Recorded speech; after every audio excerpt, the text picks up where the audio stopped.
ओम नमः शिवाय, ओम नमः शिवाय। शिव हरि बच्चों। बोलो श्री कृष्ण भगवान की जय।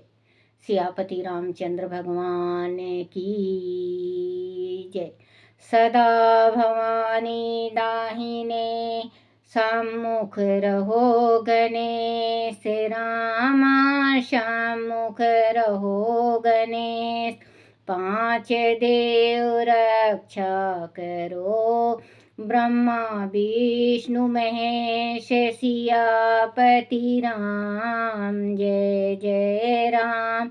मेरो मन बसियो सीताराम, राम नगरिया राम के बसते गंगा तीर, रामा बसते गंगा तीर रामा।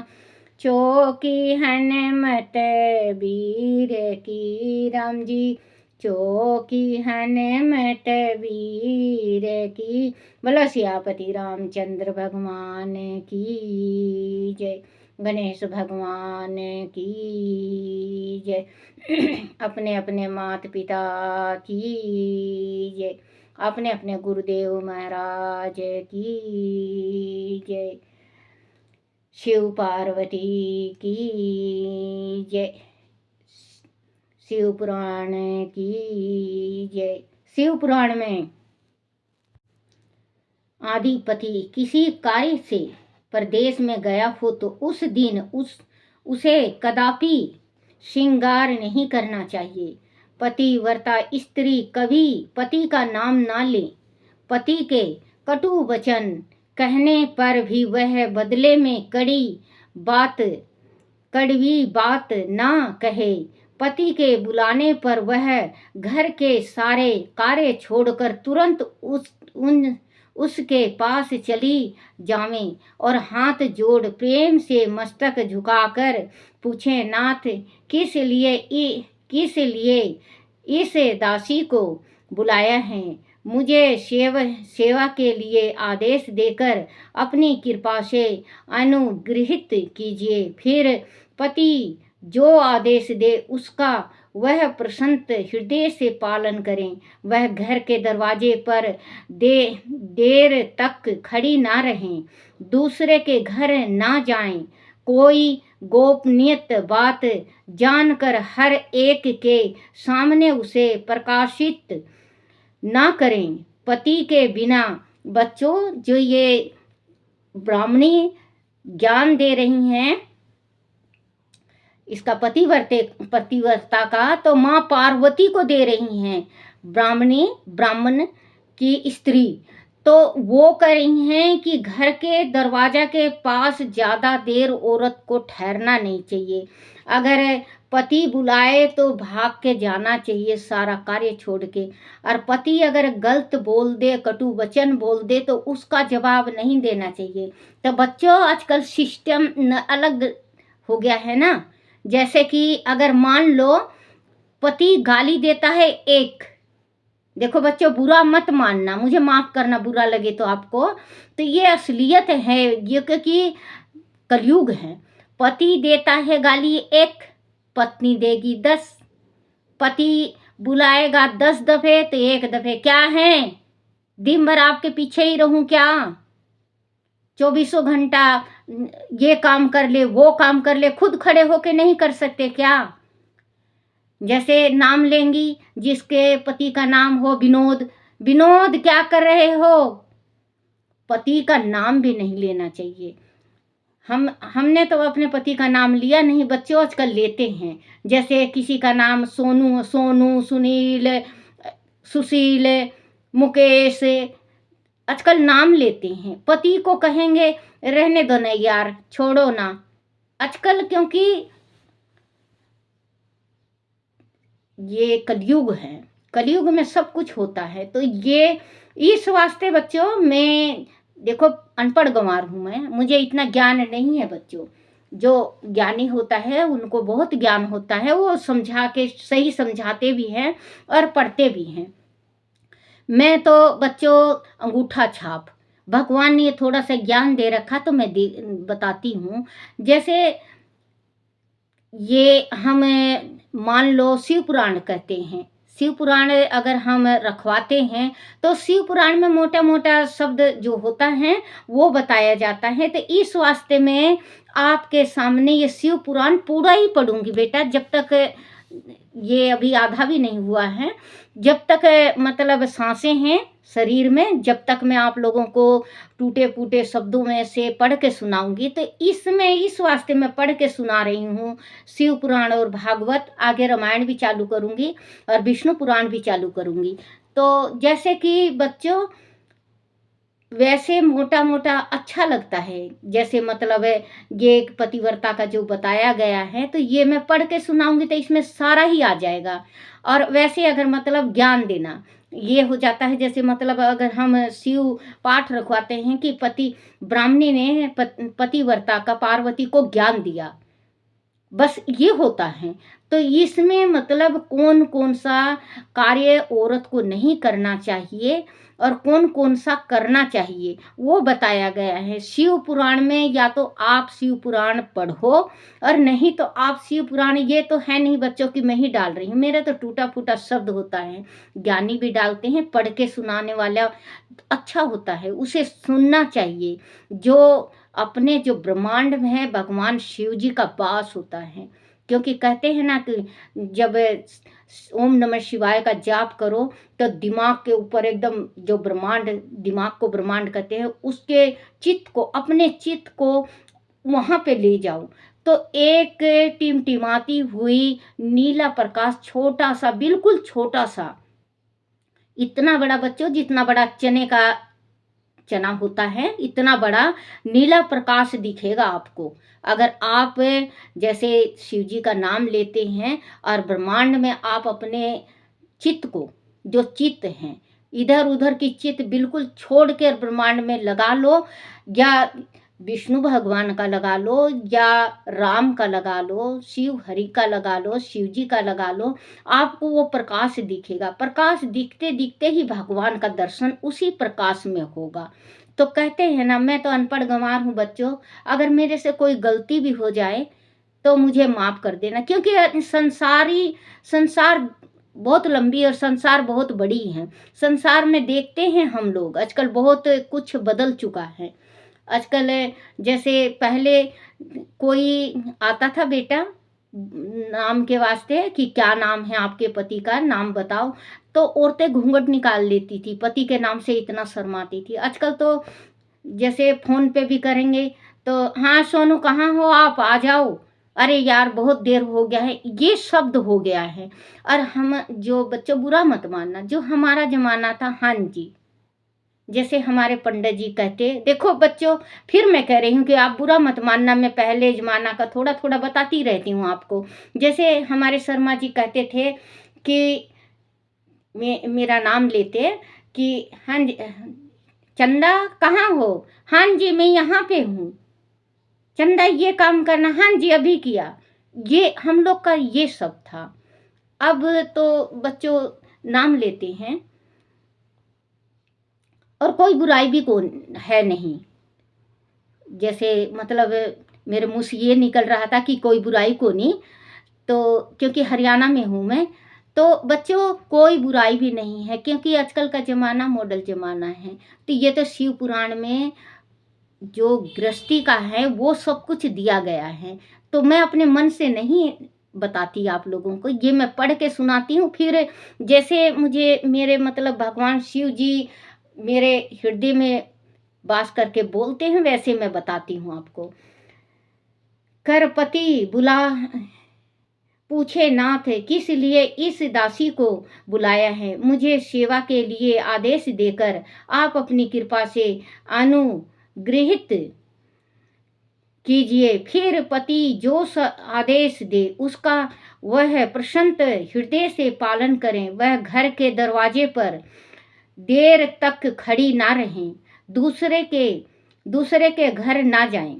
कोई गोपनीय बात जानकर हर एक के सामने उसे प्रकाशित ना करे।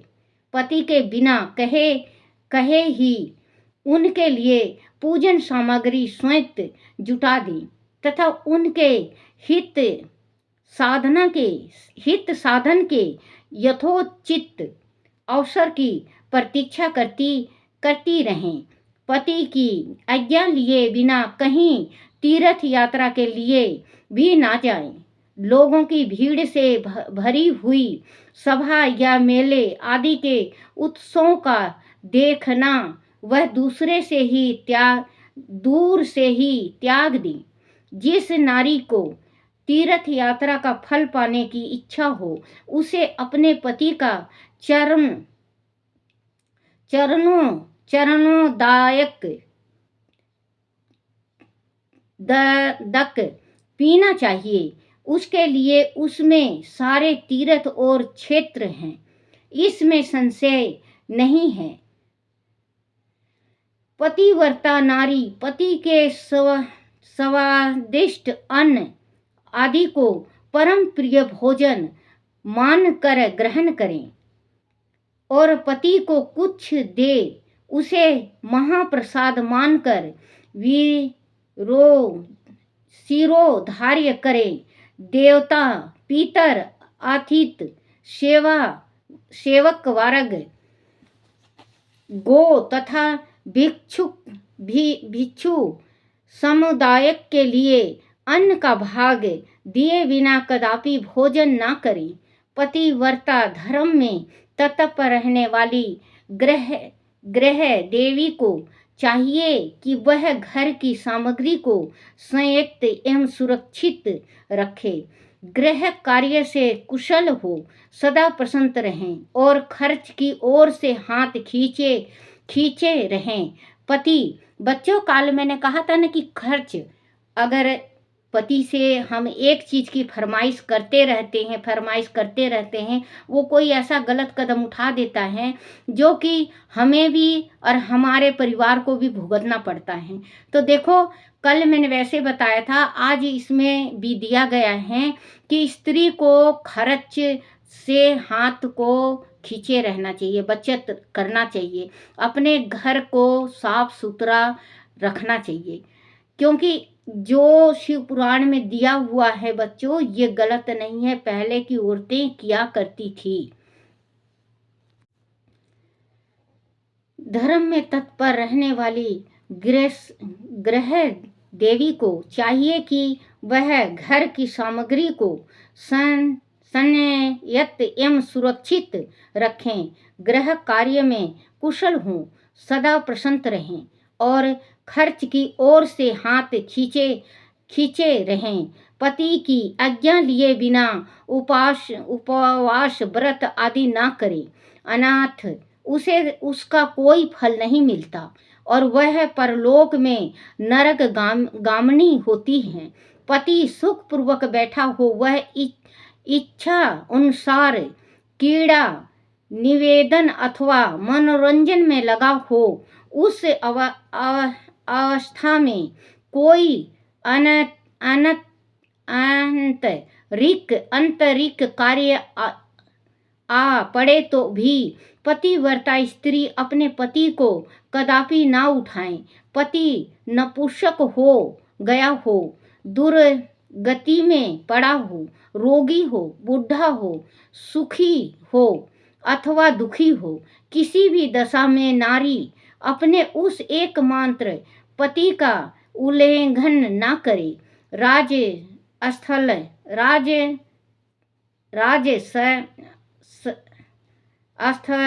स्थला होने पर वह तीन रात्रिक पति को अपना मुंह ना दिखाएं, अर्थात उससे अलग रहें। जब तक स्नान करके शुद्ध न हो जाएं, तब तक अपनी कोई बात भी वह पति के कानों में ना पड़ने दें। अच्छी तरह स्नान करने के पश्चात सबसे पहले वह अपने पति के मुख का दर्शन करें, दूसरे किसी का मुख कदापि ना देखें। बच्चों, मैंने पहले भी कहा था इसमें कि जैसे औरतें महीने से हो जाती हैं तो 4 दिन उनके हाथ का भोजन नहीं करना चाहिए। स्त्रियों को मटके का हाथ नहीं लगाना चाहिए, पूजा घर में नहीं आना चाहिए। आदमी के 3 दिन सामने भी औरत को नहीं आना चाहिए। चलो आजकल पढ़ी लिखी लड़कियां हैं, नौकरी करती हैं, तो कोई बात नहीं उसका, लेकिन बच्चों 3 दिन तो आप भोजन बिल्कुल अपने पति को बना के नहीं खिलाओ तो अच्छा है। क्योंकि देखो उस दिन तो जैसे हमारे छत्तीसगढ़ में होता है, मैं छत्तीसगढ़ की लड़की हूँ, छत्तीसगढ़ में होता है, तो मैं बता रही थी, तो शिव पुराण तो मैं अब पढ़ रही हूँ, तो शिव पुराण में भी लिखा हुआ है कि 3 दिन स्त्री को अपने पति को मुख नहीं दिखाना चाहिए, क्योंकि बहुत बड़ा दोष होता है। जो ब्रह्म हत्या लगा था इसको इंद्र को, तो ब्रह्म हत्या जो इंद्र को बच्चों ब्रह्म हत्या लगा था, उसने अपने गुरु को जान से मार दिया था, तो ब्रह्म हत्या लगा था। तो उसका दोष, जो उसका पाप था, ब्रह्म हत्या का पाप था, तो चारों तरफ जैसे 4 तरफों दे दिया, स्त्री को, जल को, धरती को, पेड़ को। तो बच्चों वही कहते हैं कि ब्रह्म हत्या अगर किसी पुरुष को लग जाता है, तो आप उसका मुख देखना भी पसंद नहीं करोगे, नहीं करोगे ना बच्चों? अगर किसी को ब्रह्म हत्या लगा है, तो आप सुबेरे सुबेरे उसका मुख देखना नहीं चाहोगे, क्योंकि आपके मन में फट आ जाएगा, ब्रह्म हत्यारा है ये, ब्राह्मण को मारा है, इसके ऊपर दोष है ब्रह्म हत्या का। तो बच्चों वही कहते हैं 3 दिन बिल्कुल आप अपनी स्त्री के हाथ का बिल्कुल मत खाया करो, चाहे आप खुद बना लो, और नहीं बना सकते तो आप होटल में खा लो। 3 दिन की बात होती है, चौथा दिन स्त्री नहा धो के खुद ही बना के आपको खिलाएगी। तो जैसे शिव पुराण में भी बताया गया है कि 3 दिन तक मुख स्त्री का नहीं देखना चाहिए। चौथे दिन स्त्री शुद्ध हो जाती हैं। कहते हैं पहला दिन होता है उसका चंडालनी, दूसरा दिन प्रेतनी, तीसरा दिन, जैसे मतलब बच्चे ये बुजुर्ग बोलते थे। तो आप अगर पहले खा चुके हैं तो वो आप गलती भगवान माफ करता है। कृष्ण भगवान ने 100 गलतियां माफ करी थी, 100 के बाद मारा था, नाम याद नहीं है मुझे। तो वैसे ही बच्चों, अगर आपने गलती से खा लिया है तो अब अपना आदत सुधार लो, क्योंकि बुढ़ापा आ रहा है। बुढ़ापा में स्त्री के हाथ का नहीं खाना चाहिए। जैसे बहू बेटियां हैं तो उनको कह दो कि 3 दिन आराम करने के वास्ते उनके छोड़ दिया करो। 3 दिन के बाद चौथे दिन नहा धो के खुद ही रसोई संभाल लेंगी। 3 दिन में कुछ भी नहीं होता। 3 दिन में अगर हम खाते हैं तो पाप के भागी हो जाते हैं।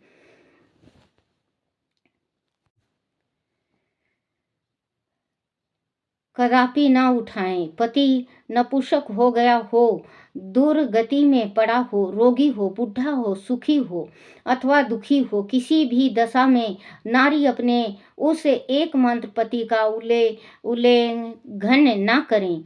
राज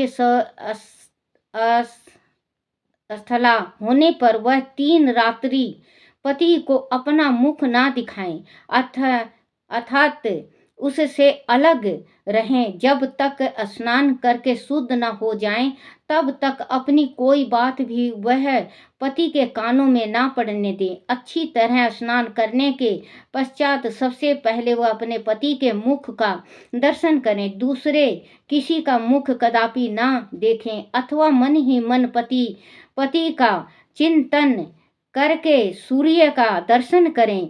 पति की आयु बढ़ने की अभिलाषा रखने वाली पतिव्रता नारी हल्दी, रोली, सिंदूर, काजल आदि, चोली, पान, रोली, पान, मंगलिक आभूषण आदि, केशों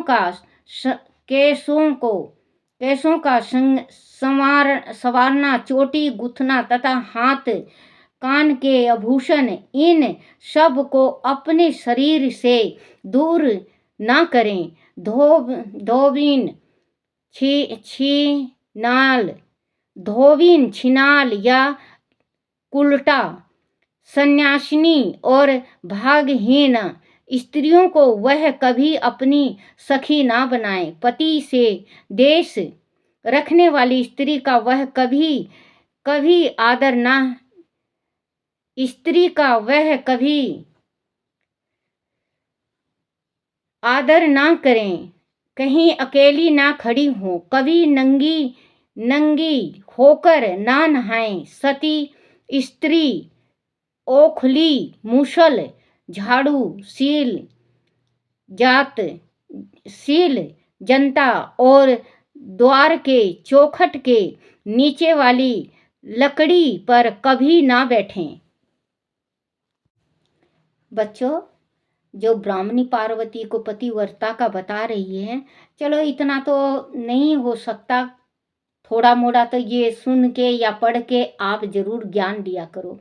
कहते हैं ना, ज्ञान लेने से और ज्ञान बांटने से बढ़ता है, घटता नहीं है। ज्ञान जितना आप बांटोगे उतना ही ज्ञान बढ़ता है। क्योंकि अगर हमने, देखो बच्चे, मैं पढ़ी लिखी नहीं हूँ, लेकिन फिर भी मैं आप लोगों तक थोड़ा सा ज्ञान दे के आती हूँ जितना मेरे में समझ है। क्योंकि आप लोग पढ़े लिखे हो, आप ज्ञान बांटोगे तो आपको ज्ञान की प्राप्ति बहुत ज़्यादा होगी। और अगर हम ज्ञान थोड़ा मोड़ा भी है हमारे पास ज्ञान और हम ज्ञान नहीं बांटते कहीं, तो अगर हम अगले जन्म होगा हमारा तो हम गूंगे होंगे। जो, क्योंकि श्री कृष्ण भगवान के गर्भ गीता में लिखा हुआ है कि जो ज्ञान पढ़ के ज्ञान नहीं बांटता वो गूंगा होता है। श्री कृष्ण भगवान ने कहा है इसमें गर्भ गीता में, आप गर्भ गीता पढ़ के देखना, उसमें हर एक चीज का, कन्यादान का भी दिखाए। जो कन्यादान करके उसका घर का खा पी लेता है, उसको भी नहीं खाना चाहिए। और जो किसी को जैसे कहता है कि मैं तेरा कार्य कर दूंगा, और वो जिस टाइम उसको वक्त आए और जिस टाइम समय आए आप जवाब दे दो, तो इससे भी बच्चों बहुत नुकसान होता है। और जो किसी का कर्ज खा के मर जाता है उसका पुत्र मरता है। जो बच्चों अपनी गुरु माता का नंगी देखता है उसके नेत्रहीन होता है। इसमें लिखा हुआ है, आप पढ़ना, थोड़ा ही सा है, जरूर पढ़ा करो ये गीता, भागवत गीता, गर्भ गीता में है ये। तो वही कहते हैं कि इतना जब ये ज्ञान दे रही हैं ब्राह्मणी पार्वती को, तो इतना बच्चों कोई नहीं कर सकता। लेकिन आप सुन के या पढ़ के थोड़ा मोड़ा जरूर अमल किया करो। ये तो अमल हो ही सकता है, जैसे आप महीने से होती हैं, आप 3 दिन रसोई में ना घुसें, इसको मटके को हाथ ना लगाएं, देवी पितर का जो आपने मंदिर बना रखा उसमें प्रवेश ना हो, या कहीं कार्य हो रहा है हवन वगैरह उसमें ना जाएं। ये तो हम कर ही सकते हैं ना बच्चों। और जैसे कि आप अपने पति का नाम ना लें, बाहर अपने पति की बेइज्जती ना करें। मैं ये भी देखती हूँ बच्चों कि ब्याह शादी में आते हैं और कुछ अगर उनकी फरमाइश पूरी नहीं होती तो अपने पति को इतने जोर जोर के बोल के सबको सुनाने लगते हैं। पति का भी दिल होता है, महसूस होता है, और पति को भी नहीं चाहिए कि आपका अगर मान लो कि प्रेस करनी है, बटन टूट गया या बटन नहीं लगा हुआ है, तो आप अपनी स्त्री को पूरे सभा में, आपका भी वो नहीं बनता फर्ज कि आप अपनी स्त्री की बेइज्जती करें। तो बच्चों, दोनों हाथ से ताली बजता है, एक हाथ से नहीं बजता। तो जब इतना ब्राह्मणी सुना रही हैं और बता रही हैं हर एक चीज, तो आप थोड़ा मोड़ा जरूर आप अपने ऊपर अमल करा करो। क्योंकि अगर पति कुछ बोलता है उस टाइम आप चुप रहो, बाद में आप ये जरूर कह सकते हो। देखो, इतना तो नहीं निभा सकते कि पति बोल रहा है तो हम सुने जाए। उस टाइम थोड़ी आप नरमाई खींचो, बाद में ये कह दो अगर उनकी गलती और अपनी गलती हो तो हाँ, हमारी गलती थी, क्योंकि पता होता है गलत हमने किया कि उनने किया। तो बच्चों, आप इसमें जो शिव पुराण में है, आप थोड़ा थोड़ा जरूर अमल करा करो। क्योंकि रात बिरात को अकेले मत जाया करो। रात बिरात को आपके पति हैं तो साथ जाओ। ज़्यादा जैसे कि किसी की चुगली नहीं करना चाहिए। चुगली करने वाला इंसान हमेशा तौहीन में रहता है, बेइज्जती में रहता है, उसकी बेइज्जती होती रहती है। क्योंकि चुगली आज मेरी सुने और आपने तुरंत जाके और किसी को बता दिया। आपने जो सुना 2 तो आपने जोड़ दिया उसमें, और जिससे बताए 4 वो जोड़ेगा, जिससे बताए 6, मतलब एक राई का दाना इतना, बच्चों काशी फल इतना बड़ा हो जाता है, जितना बड़ा पेठा होता है मीठा कद्दू, इतना बड़ा हो जाता है वो बात। तो बात को किसी की अगर कोई तकलीफ से आपको सुना रहा है तो आप सुन के बच्चों आप अपने अंदर रखो या भगवान को अर्पण कर दो। हे परमात्मा, हे मेरी माँ शक्ति, उस पे इतना दुख पड़ा है माँ, आप ही सहारा बनना। ये तो कर सकते हैं ना बच्चों हम। ये नहीं कि जिसका दुख सुन लिया हमने, मान लो किसी की सास खोटी है, वो आपको सुना रहा है कि मुझे ये बात, और आपने फिर इसके बाद उसका इतना बता दिया कि वो घूम फिर के उसकी सास के पास बात आता है, उसके ज़िंदगी और वीरान हो जाती है। तो आप बच्चों अगर सुनो तो आप कभी भी किसी के आगे मत कहा करो, परमात्मा से ज़रूर कहा करो, हे मेरे परमात्मा उसकी तकलीफ़ दूर करना। क्योंकि ये हम कह सकते हैं, हमारा ज़बान परमात्मा ने दिया है, दिल दिया है, दिमाग दिया है, हमारे ऊपर बीत जाए तो हमें, ये कहते हैं ना, अपना-अपना, अपना-अपना कभी नहीं करना चाहिए बच्चों। इस संसार में हम आए हैं तो आपका भी भला हो, मेरा भी भला हो। क्योंकि जो मैं ये भागवत शिव पुराण पढ़ती हूँ बच्चों, वैसे भी मैं पढ़ लेती, लेकिन जब मैं पहला अध्याय चालू की थी तो मेरे मन में आया कि क्यों ना मैं इसमें डालूँ, ये क्या कहते हैं, मैं भूल जाती हूँ, यूट्यूब में डालूँ, तो क्योंकि मेरे साथ आप लोगों का भी भला हो। जब पूजा करो तो आप ज़रूर ये कहा करो, भगवान सबका भला करो। सब में हम भी आ गए बच्चों, मैं भी आ गई, आप भी आ गए, सबका भला करो। हे मेरे परमात्मा सबका भला करो।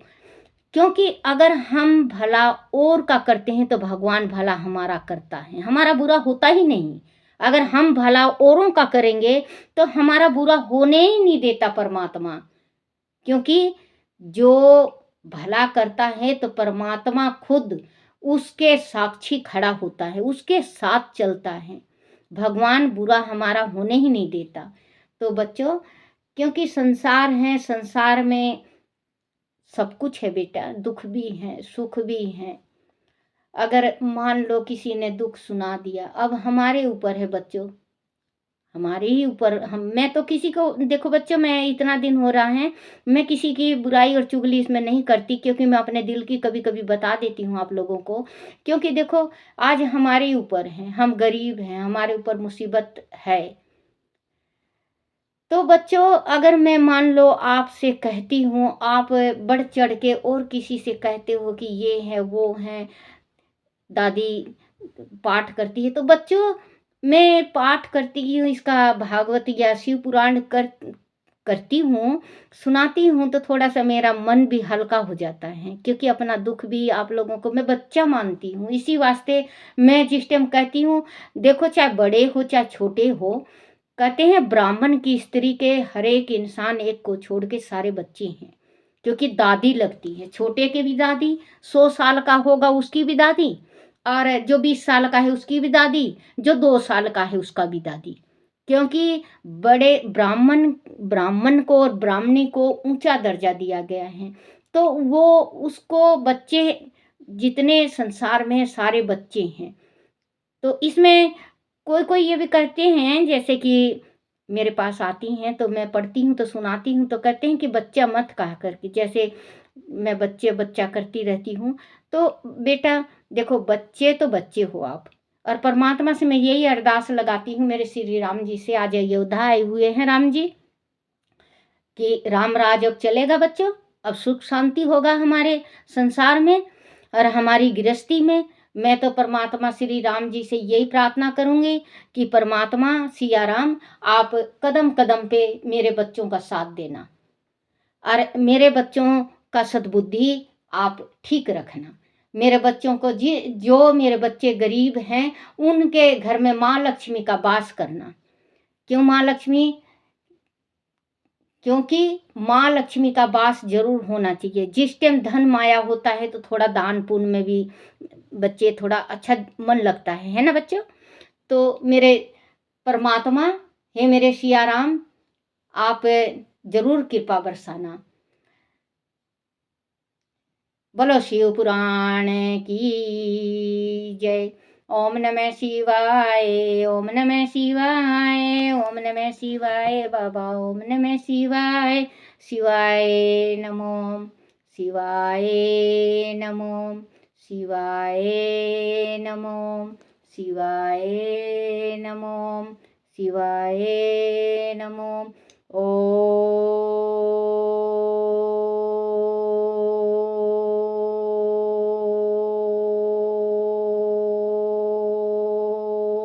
नमः शिवाय।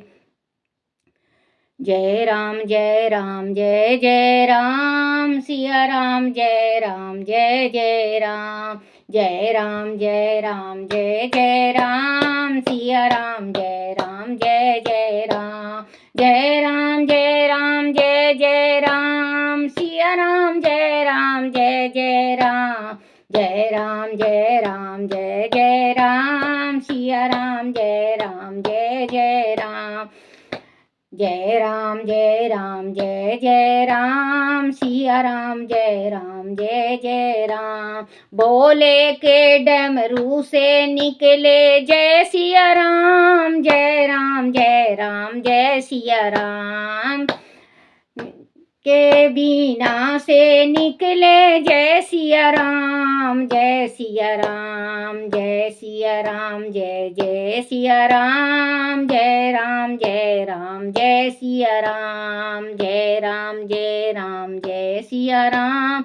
भक्तों के होठों से निकले राम जय सिया राम, जय राम जय सिया राम। दुखिया के मनवा से निकले जय सिया राम, जय सिया राम जय जय सिया राम। जय सिया राम जय जय सिया राम।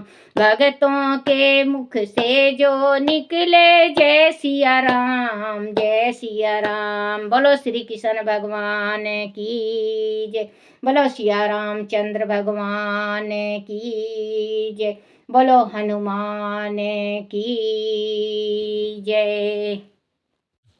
अपने अपने गुरुदेव महाराज की जय।